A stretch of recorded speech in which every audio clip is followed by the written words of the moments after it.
Good morning, children. Today we are going to start human anatomy and physiology. Children, this human anatomy and physiology both are new words for you. Both of them, they are new terms. Anatomy means science concerned with the bodily structures of animals, human and living organism. So science in which we study about the body structures of human beings, living organisms and animals, that is known as anatomy. And physiology means the branch of science that deals with the normal function of living organisms and their parts. So in physiology, we will study about the normal functions of the living organisms and their parts. So under this heading, we are going to study this chapter, that is nutrition. See children, in your class 8th also you have studied about the nutrition chapter. As you know children, nutrition means the process of providing or obtaining food necessary for health or growth. So food which is necessary for health and growth is known as nutrition. Children, as you know that there are two types of nutritions, autotrophic nutrition and heterotrophic nutrition. Autotrophic nutrition means plants, they prepare their own food by the process of photosynthesis. So they come under autotrophic nutrition, or we can say that their mode of nutrition is autotrophic. Animals, they depend on the ready-made food, and so their mode of nutrition is heterotrophic nutrition. Since they depend on the ready-made food, they are known as heterotrophs, and their mode of nutrition is heterotrophic. So we'll start with the introduction. By nature, man is omnivorous in diet, that is, he can take both plant as well as animal food. Like other animals, man also takes food for four purposes. See children, man is omnivorous in diet. Omnivorous means that man can eat both plants and animal food. And you all know children that why we eat food. We eat food to get energy, to build up our body. So we take food, or we say that man take food for four purpose. Now we'll see what are these four purpose. For energy required for the various metabolic activities. We eat food to get energy, and that energy is utilized to do various metabolic activities. That means you get energy by eating food, and that energy you utilize in your playing, studying, running, jumping. So food gives us energy. For providing materials for the repair or replacement of worn out tissues. Now for providing materials, that means the food provides certain materials for the repair or replacement of worn out tissue. That means that food provides certain materials to build up new cells, and which helps to repair or replacement of the worn out tissues. So worn out tissues are replaced, and in their place new tissues are formed. For building up new protoplasm for the growth and reproduction. It also helps in the building of the new protoplasm. So protoplasm is also made from your food which we eat. For providing materials for the secretions of the body materials and regulation of metabolism. It also provides materials for secretions of the body materials. It helps in the secretion of the body materials and also regulate our metabolism.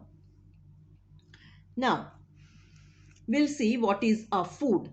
A combination of organic and inorganic compounds which can fulfill the above four requirement is called food. So food is a combination of organic and inorganic compounds which fulfill all the four requirements. All the four requirement means it supplies us with energy, it helps to provide building materials, it builds up new protoplasm, and it also provides materials for the secretion of the body material. So anything which fulfill all these four requirements is known as food.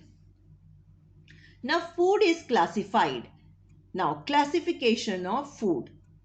Based upon the functions performed, the various constituents of food are categorized into three types. Now, according to the functions, the food provides certain functions. So, according to that functions, this food is categorized into three types. Energy yielding food. Energy yielding, as the name suggests, that it provides us with the energy.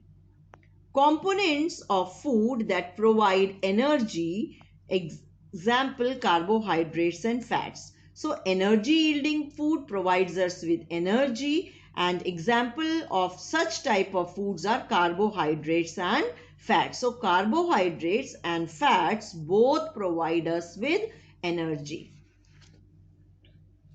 Second type is the body building food. Body building food means it helps to build up our bodies. These materials which help in the repair or replacement of the worn out tissues, growth and reproduction. The bodybuilding food means they provide materials, or these type of food, this is bodybuilding food, helps to provide materials which help in the repair or the replacement of the worn out tissues, growth and reproduction. It helps in the growth, it helps in the reproduction also. This category includes proteins, carbohydrates and fats. So in bodybuilding foods is mainly protein. Protein is the main bodybuilding food. Protein, carbohydrates and fats. That means all these proteins, carbohydrates and fat, they are the bodybuilding foods. Next category is the protective food. Protective food means it protects us from various diseases. Vitamins and minerals, though present in very small quantities, help in protecting the body from deficiency diseases. So protective food, they are required by our body in very small quantities, and they help in protecting the body from the deficiency diseases. So this energy giving food and this body building food, they are required in large amount. They are required by our body in large amount. And protective food, they includes vitamins and minerals, and they protect our body from deficiency diseases, and they are required by our body in very small quantities. Now the essential components of food. Now this food contains some components, and there are various components present in the food. In order to meet all the above requirements, the food must contain 6 components called the nutrients. So our food contains 6 nutrients to fulfill all the requirements. What are our requirements? Energy, bodybuilding and protection from the diseases. So to provide that, our food must contain 6 components, and these 6 components, they are known as the nutrients.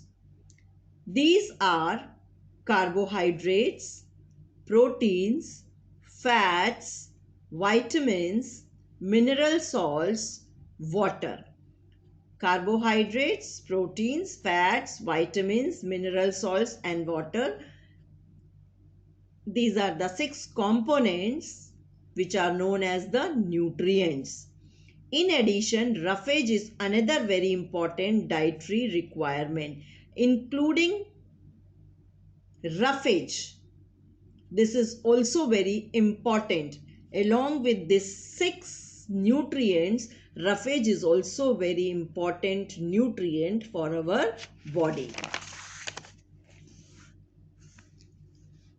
Now, here is a table showing the different types of food and the principal sources. That means from where we can get these sources, or what are the sources for these carbohydrates. Children, you have to learn the sources. They are very, very important. See here, at least 2 sources you learn. Carbohydrate, that is tuber potato, cereals, grains, rice, honey, milk, cane sugar, jam, etc. So all these food items provides you with carbohydrates. Proteins, the fish, cheese, milk, soybean, meat, etc. all provides you with protein. Lipids means fat. Butter, cheese, ghee, vegetable oils, meat, egg, etc. Minerals, vegetables, fruits, milk and dairy products. Vitamins also, we will study about vitamins in the table 9.2. And roughage, all the fibrous food, whole fruits and vegetables, whole meal, bread and atta, they all provides us with roughage. Fibrous food, children, whole fruits and vegetables, raw vegetables, they provide you with roughage. All this whole meal bread, multi-grained atta, that is including all jowar, bajra, then maize, they all provides us with roughage. Now we will study about carbohydrate. What is this carbohydrate? Carbohydrates are the compounds of carbon, hydrogen and oxygen. So carbohydrate is a compound made up of carbon, hydrogen and oxygen, in which hydrogen and oxygen are present in the ratio of 2:1. So it is present in the oxygen and hydrogen are present in the ratio of 2:1. This is carbohydrates are the main source of energy and stored food. Underline that, children. Carbohydrates are main sources of energy. So the main source of energy is carbohydrate. They are the natural products of photosynthesis, during which carbon dioxide and water are converted into glucose in the presence of sunlight and chlorophyll. You know, children, that carbohydrates, they are the natural products of photosynthesis, and during the process of photosynthesis, carbon dioxide and water, they are converted into glucose in presence of sunlight. So children, this is the equation of photosynthesis. It is very, very important. 6CO2 plus 6H2O in presence of sunlight and chlorophyll gives us C6H12O6. This is glucose plus 6O2. So children, this is the balanced equation of photosynthesis, and you have to learn this equation of photosynthesis. And this in presence of sunlight and chlorophyll, this is very, very important. So this is the complete equation of photosynthesis. Carbohydrates are categorized into 3 types depending upon their structure. So according to their structure, depending on their structure, these carbohydrates are of 3 types. Now, first one is monosaccharides. They are the simplest sugars. So simple sugars are monosaccharides, which cannot be hydrolyzed into simpler children, hydrolysis means breakdown of any compound by chemical reaction with the action of water. So here they are the simplest sugars which cannot be hydrolyzed into simpler compounds. They cannot be broken down by means of or in presence of water. By the reaction of water, they cannot be broken down into simpler compounds. These monosaccharides, they are soluble in water and sweet in taste. So one difference is there. See, we will see here between the monosaccharides and polysaccharides, children. They are soluble in water. All the monosaccharides, they are soluble in water and they are sweet in taste.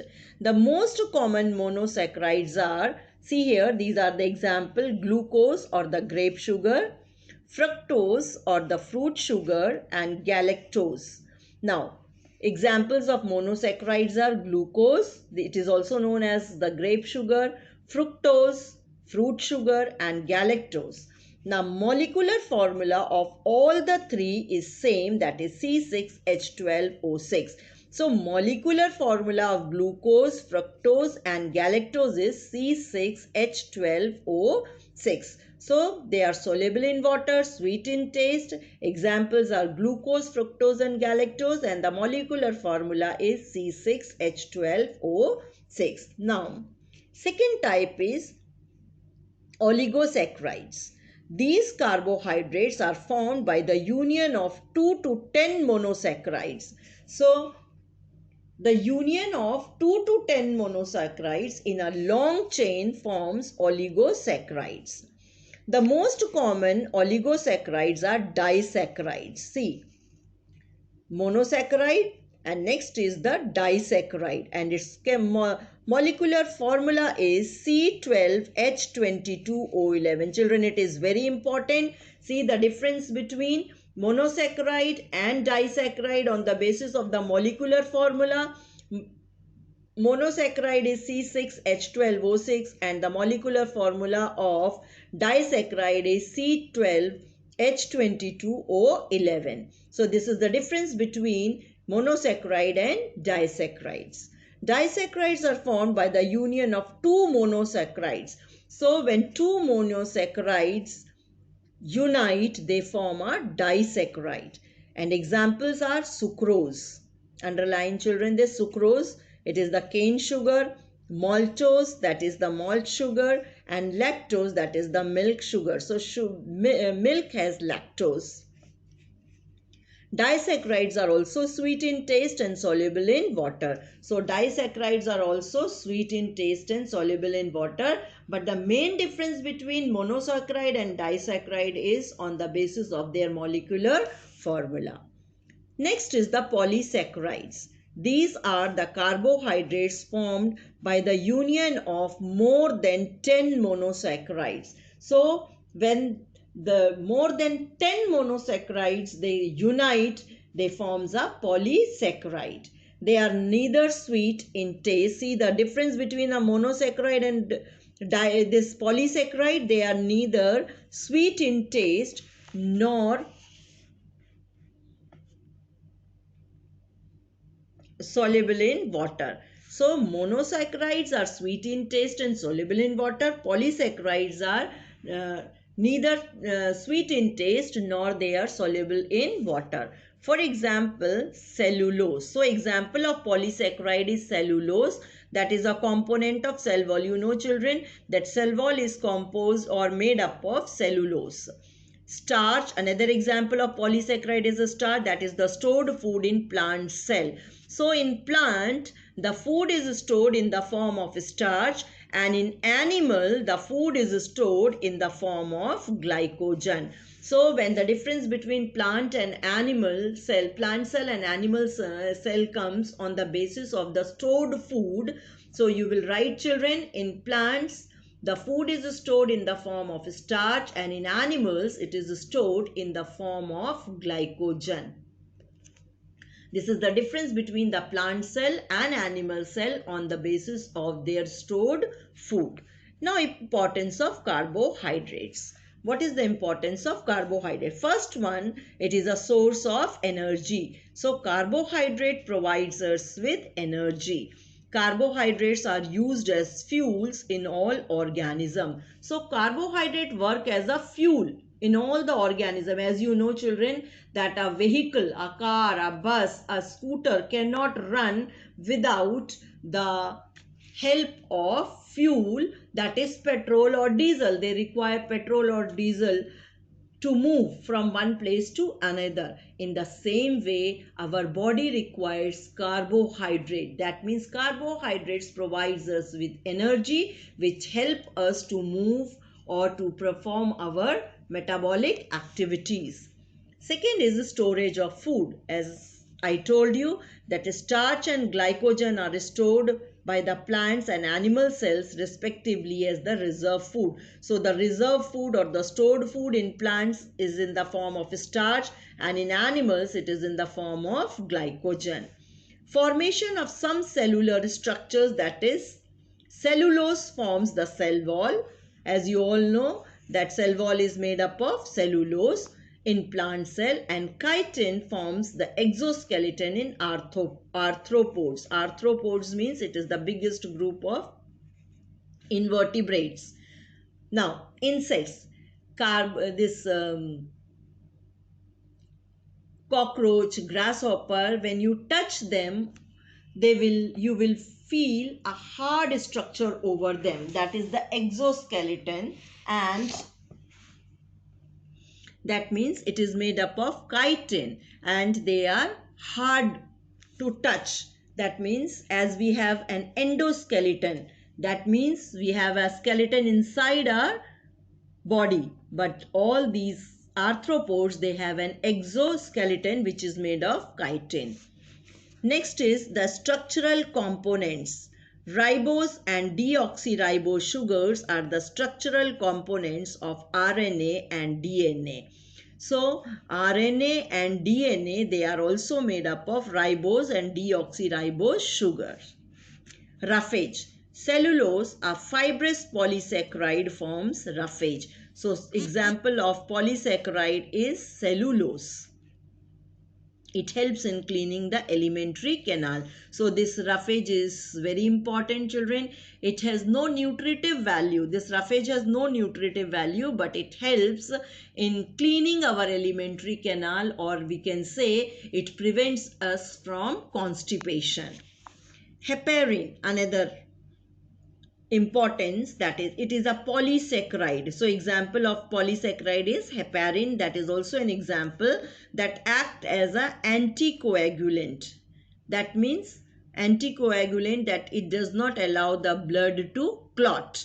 It prevents the clotting of blood in the blood vessels. So heparin in the blood prevents the clotting of blood in the blood vessels. Underline that, children. Heparin, that is anticoagulant, it prevents the clotting of blood in the blood vessels.